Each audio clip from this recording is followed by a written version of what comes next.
clear. Ini saya sendiri pun, saya ada terbaca jugalah, tapi saya tak tahulah sama ada pengamal undang-undang ke dalam blog tu, saya tak ingat. Dia kata setiap pengampunan diraja itu ada syarat dia. Maksudnya duduk penjara 2 tahun dulu, lepas 2 tahun baru boleh buat. Betul ke tu? Dia tidak ada syarat bertulis. Sebab apa tidak ada syarat bertulis? Sebab pengampunan diraja tu pada asasnya adalah satu budi bicara mutlak agung sahaja, bukan orang lain, bukan untuk parlimen letak syarat. Parlimen tak boleh halang hak perlembagaan. Okey, tetapi adatnya adalah nak bagi pengampunan ni saya cakap secara am, lembaga pengampunan akan siapkan laporan. Lembaga pengampunan mempunyai nombor 1 Peguam Negara. Dan mandangkan ini berlaku di Kuala Lumpur, Putrajaya, 1 Peguam Negara, nombor 2 adalah Menteri Wilayah Persekutuan. Okey. Siapa dia sekarang ni? Syahidan Kasim. Kalau dia masih ada lagi sebagai menteri, pada time sesiapa saja buat permohonan pengampunan. Dan 3 lagi yang dilantik oleh Agong duduk situ. Mereka sediakan laporan, di mana laporan tu akan juga mengambil kira pendapat dan maklumat daripada warden penjara. Apa perangai dia? Dia ni lari 100 meter macam Usain Bolt ke? Kan? Ada dia pandai seni ke? Dia orang yang baik ke cari gaduh ke? Ke memang masih lagi bengis ke? Masih lagi tak bertaubat ke? Kan? Ini laporan-laporan ni pun menyumbang. Kan? Selain daripada sumbangan dia kepada negara dan sebagainya. So macam mana nak sediakan laporan ni kalau dia tak masuk dalam penjara terus buat permohonan? Cuba jawab. Mana sabar ya? Siapa nak buat laporan ni kalau dia tak masuk? Betul. Maksudnya syarat tu tak ada lah. Jadi syarat tu tak dapat dipenuhi. Bila syarat tu tak dapat dipenuhi, maka dia melanggarlah konsep budi bicara mutlak agung. Walaupun misal kata kalau saya Perdana Menteri dan abang saya Agong, walau apa sekalipun, ya. Jadi setiap perkara ni ada konsep. Cuma ada satu permasalahan di situ, iaitu disebabkan keputusan pengampunan Anwar Ibrahim, di mana Anwar Ibrahim bukan sahaja diberi pengampunan hukuman. Kalau pengampunan hukuman itu budi bicara mutlak agung, tidak akan ada orang yang cabar. Saya percaya dalam kes tersebut cabaran bukan dibuat. Saya nyatakan sebab saya peguam di sini, bukan saya nak hujah, tapi cabaran terhadap pengampunan Anwar Ibrahim bukan sebab Anwar diberi pengampunan hukuman, bukan sebab itu. Ini rakyat kena faham. Mungkin pada hari ini lebih faham. Yang dicabar kerana dalam dokumen pengampunan dikatakan seolah-olah tidak ada sabitan. Mana boleh. Sabit tak sabit adalah mahkamah tentukan. Agong cuma berkaitan hukuman. So di situ yang cabaran dibuat, mengatakan pengampunan itu tidak mematuhi perlembagaan. Bukan sebab tidak boleh beri pengampunan hukuman, tapi dokumen pengampunan itu dalam pandangan pihak melangkaui kuasa pengampunan. So tetapi pasal itulah dia dapat bertanding di PD. Kalau tidak, dia masih ada halangan 5 tahun di bawah perkara 48(1)(3) Perlembagaan Persekutuan. Tapi sebab ayat macam tu, maka dia tak perlu tunggu 5 tahun. Okay. Anyway, atas presiden duluan yang sudah ada ni, betul tak betul, cuma mahkamah akan tentukan. Permohonan kebenaran untuk merayu ke Mahkamah Persekutuan di dalam kes Anwar Ibrahim pada 15 November yang akan datang. So sehingga itu, ya, jika dibenarkan, jika tak dibenarkan, habislah. Itu menjadi duluan muktamad. Bukan saja Najib, siapa saja pun dia kata Anwar dulu bagi. Sebenarnya Haji, saya tak nak sentuh. Anwar dulu bagi. Sebab saya pun tak boleh batalkan sabitan. Nampak tak masalah dalam pengampunan Anwar tu? Bila kita cabar dulu, semua bising. Sekarang bila kenakan Najib, nanti baru tahu, oh patutlah. Nah, ini untuk kita semua sama-sama faham. Nonsense. Saya baca semua keputusan tu, jadi saya terfikir tentang Najib. Najib masuk penjara, contoh 30 hari bulan keluar keputusan, dia hantar pergi penjara. Kemudian pengampunan diraja perlukan masa, saya fikir. Kalau Anwar Ibrahim pun, kalau tak silap saya, dalam masa seminggu saja. Tak. Betul kan saya, Haji? No, to be fair, Anwar Ibrahim telah dimasukkan ke dalam penjara beberapa bulan beberapa tahun dah. Betul. Apabila Kerajaan Pakatan Harapan ganti pada 9 hari bulan Mei, pengampunan dia 7 hari selepas itu pada 16 Mei.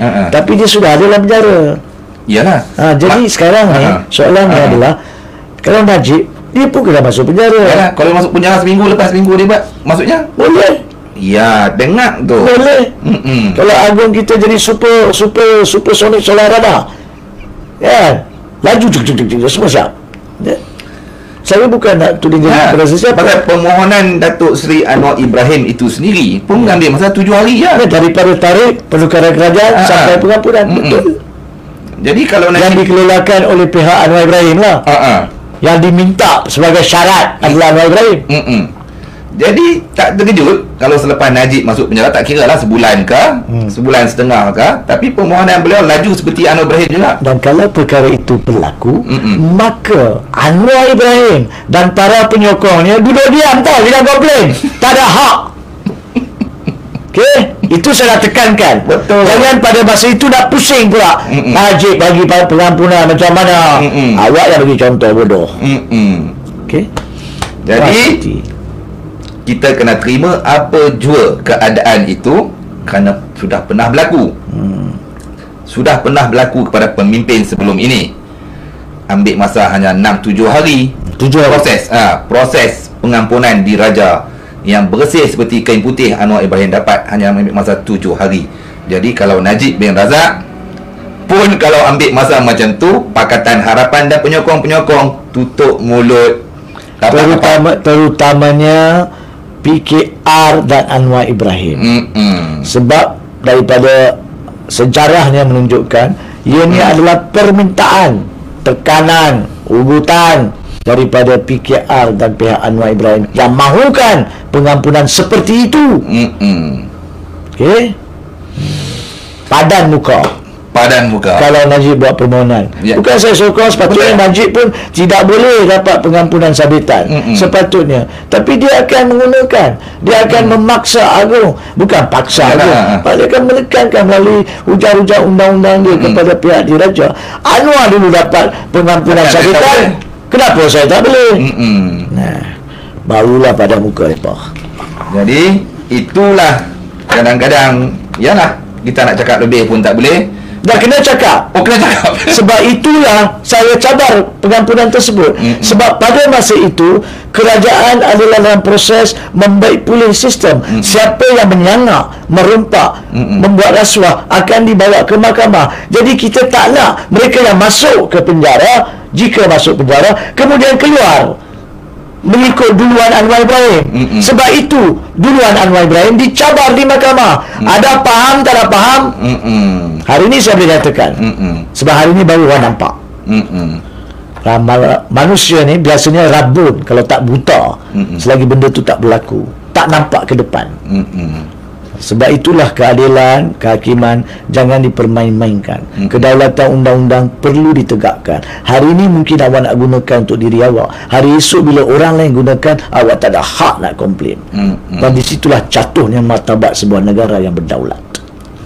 Betul, tepat sekali. Tapi apa pun boleh buat, sebagai rakyat Malaysia, teruskan berkata benar walaupun pahit. Ya, kita dah dengar contoh-contoh, dan saya pun menerima WhatsApp yang banyak, Haji. Banyak tentang pengampunan diraja Anwar Ibrahim, version Anwar Ibrahim yang mengambil masa 7 hari. Dan kemungkinan perkara ini akan diguna pakai juga version Najib pula. Melainkan kalau pada 15 November 2022 Mahkamah Persekutuan memberi kebenaran dalam permohonan yang saya akan hujahkan, dan itu tak cukup. Kalau permohonan kebenaran diberi, kami masih kena yakinkan Mahkamah Persekutuan untuk membenarkan rayuan, sebab tindakan itu telah dibatalkan. So kalau menang, baru dia pergi balik ke Mahkamah Tinggi untuk bicara. Proses panjang. Jadi serah kepada kebijaksanaan semua pihak. Bagi saya, kita tidak boleh putus asa dalam menegakkan kedaulatan undang-undang. Pada masa saya dan pasukan saya bawa isu itu, cuma 0.1% rakyat Malaysia yang faham. Betul? Dan setuju. Mereka ingat kami nak kucar-kacirkan kerajaan. Mereka tak nampak kita nak kukuhkan kerajaan, berpandukan kepada konsep kedaulatan undang-undang dan keadilan. Dan pada hari ini, bila terpampang di hadapan, ada kemungkinan, misal kata sekiranya lah Najib Razak tak berjaya dalam rayuan, maka Najib Razak akan mengambil keuntungan daripada apa yang dibuat dengan, bukan saja Najib Razak, beratur, berderet-deret, bergilir-gilir, ramai lagi menunggu untuk menggunakan duluan Anwar Ibrahim. Semata-mata sebab Anwar Ibrahim 10 lagi dapat guna benda tu. Come on. Nampak tak betapa pentingnya tak boleh fikir diri sendiri atau puak sendiri? Nampak tak? Tak nampak lagi? Tak nampak, sorry lah. Goodbye. Okey Haji. Saya perlu katakan sebab sejak pada tarikh tersebut, Februari 2020, dan bila saya hujah kes itu di mahkamah pada 14 hari bulan Julai 2020, sejak itu orang dia ingat kita nak porak-perandakan negara. Betul. Termasuk orang-orang dalam pasukan ataupun pihak yang kononnya merupakan pihak kita. Sekeliling kita pun. Yes. Answer yourself lah. To hell you go. Okey Haji, hari ni wow. Terima kasih Amri Ismail. Mantap Tuan Haji Hanif. Pengampunan diraja terletak pada budi bicara yang di-Pertuan Agong. Ya, seperti budi bicara mutlak.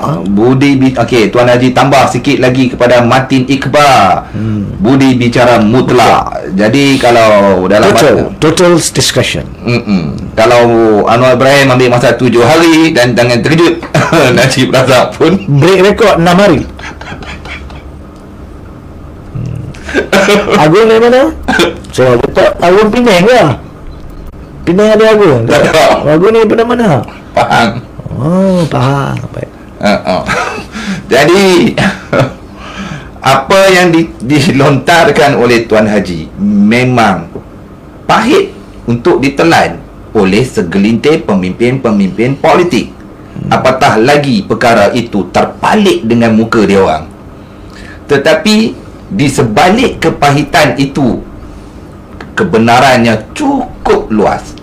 Apa yang dicabar oleh Tuan Haji Hanif ketika pengampunan Anwar Ibrahim mendapat kritikan. Saya cukup masak perkara itu. Bukan kata daripada penyokong Anwar Ibrahim dapat kata harapan, tetapi sekeliling kawan-kawan pun marah.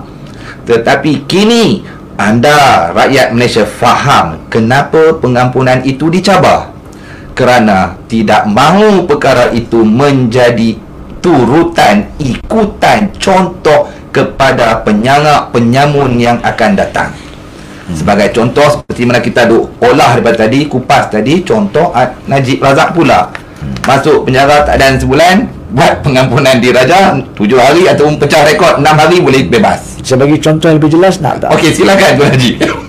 Katakanlah ini Najib Razak, saya minta maaf di sini, bukan saya mengatakan awak akan gagal dalam rayuan, tidak. Awak masih berhak dan yakinlah, kalau awak dapat yakinkan mahkamah boleh bebaskan awak. Itu bukan jadi isu. Tapi seandainya, untuk menjawab soalan ilmiah ni, seandainya mahkamah menolak rayuan Najib Razak, dapati bersalah dan dimasukkan ke dalam penjara, katalah seperti yang kita kata, tidak terkejut jika berlaku sebelum hari merdeka contohnya, maka kalau pengampunan dalam ayat yang sama seperti Anwar Ibrahim diberi, iaitu hukuman diampunkan dan sabitan seolah-olah tidak pernah melakukan apa-apa kesalahan, maka bila dibubarkan parlimen, dia terus bertanding.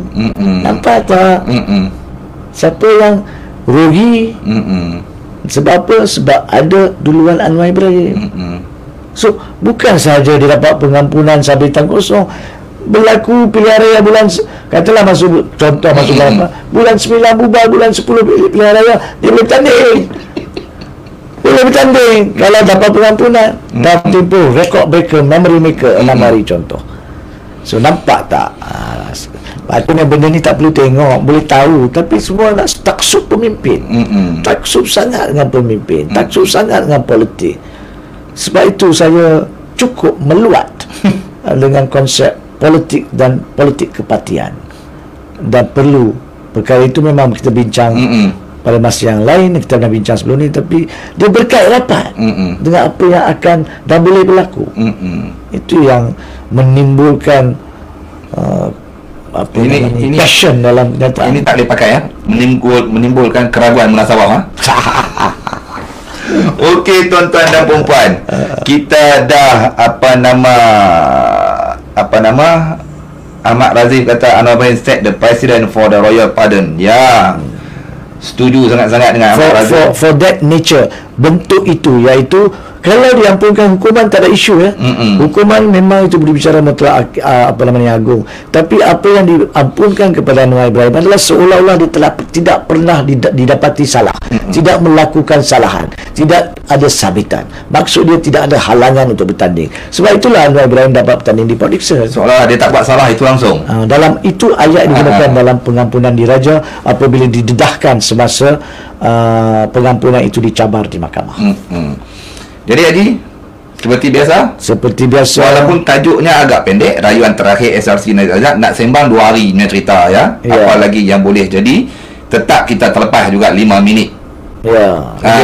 Try control. Jadi Haji bagi rumusan Haji untuk kita pada malam ini. Baik, secara rumusannya, yang paling penting saya nak nyatakan di sini adalah kalau tuan-tuan dan puan-puan para penonton mengimbaskan kembali, membaca semula laporan media secara konsisten, pada hakikatnya Mahkamah Persekutuan dalam kes ini telah berlaku lebih daripada adil. Walaupun permohonan ditolak, permohonan menampilkan keterangan baru ditolak, itu adalah kerana Najib Razak melalui peguamnya tidak dapat meyakinkan bahawa mereka telah memenuhi keperluan perundangan untuk memperolehi perintah tersebut.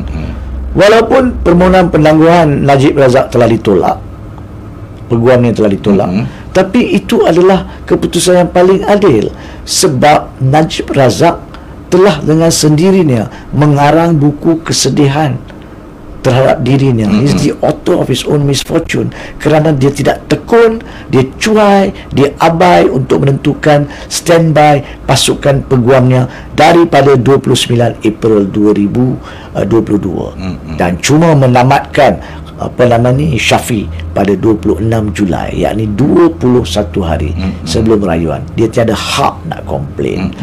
Walau bagaimana sekalipun, rayuan sudah berjalan, rayuan sedang berterusan, dan pada hari esok akan berterusan dengan sidang baram dan mana-mana arahan berkaitan dengan hujahan lanjut Hisham Tepotik. Dan ada kemungkinan walaupun mahkamah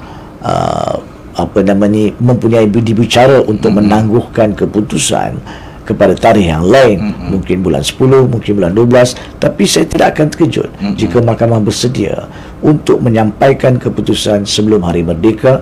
Kerana satu lagi saya nak tambah, sebenarnya pada hakikatnya walau apapun peguam Najib dan juga Najib bercakap, walau apapun jumlah jilid tebal-tebal 176, pada hakikatnya natijah konsep ketujuh pertuduhan yang Najib hadapi tidak ada peliknya, tidak ada perkara yang rumitnya, yang remehnya. Hari ke hari Mahkamah Persekutuan dihadapkan dengan kes-kes rayuan seperti ini dalam berdozen-dozen yang mereka boleh dengar dan lupuskan. Elemennya sama, walaupun cerita ni mungkin sampai kepada derma Arab ataupun ugutan dari Madagaskar, tak kisah cerita dia apa pun, tapi elemen jenayahnya mudah, tak ada yang rumit. Itu hakikatnya. Boleh didapati jika para penonton membaca penghakiman Hakim Nazlan, membaca penghakiman Mahkamah Rayuan. Tidak ada perkara sulit atau rumit secara undang-undang atau fakta yang memerlukan, jika perlu, mahkamah tangguhkan untuk berbulan-bulan. Yang hari itu ditangguhkan kerana kena tulis alasan penghakiman. Harap saya telah jelaskan. Yang betul dan tepat semestinya daripada Allah, yang kilaf dan pincang kelemahan diri sendiri. Terlebih kurang saya minta maaf. Apa yang kita sampaikan saya mempertahankan ini adalah majlis ilmu untuk memberi kesedaran, kefahaman kepada kita semua tentang apa yang berlaku dari sudut perundangan dan bukan perbicaraan dalam kes rayuan SRC di Mahkamah Persekutuan. Sekarang boleh bezakan rayuan bicara. Tahannya. Very good. Duduk dengan lawyer selalu sampai dah tahu dah. Apa yang kita bagi contoh tadi tentang pengampunan diraja Anwar Ibrahim dan kemungkinan kepada Najib Razak bukannya untuk membenci, membahan, memeli mereka. Tidak ada langsung pun niat kami begitu. Tetapi kita tidak mahu antara dua darjat itu terus berlaku. Kerana apa? Keadilan patut dapat kepada 32.7 juta rakyat Malaysia, bukan hanya kepada orang-orang tertentu. Jadi saya harap anda semua puas hati. Kita ucapkan selamat jalan kepada Tuan Haji Hanif Katri yang nak balik kampung, balik Penang, nak bercuti. Nasi kanak no. Tapi awal-awal dah habaq dah tak mau bungkui bawa balik, selalu bungkui kat saya. Dia tak mau bungkui. Jadi terima kasih di atas perhatian anda yang selama ini hari sentiasa menyokong kami. Sentiasa menyokong apa kata Malaysia Bol Bicara yang santai ini. Akhir kalam daripada saya seperti biasa, mohon ampun dan maaf jikalau ada tersalah bahasa, terkasar kata, mengguris hati dan perasaan anda dan mereka di luar sana. Yang baik hanya datang daripada Allah Ta'ala, yang jahil semestinya datang daripada diri saya dan kita semua. Assalamualaikum warahmatullahi taala wabarakatuh.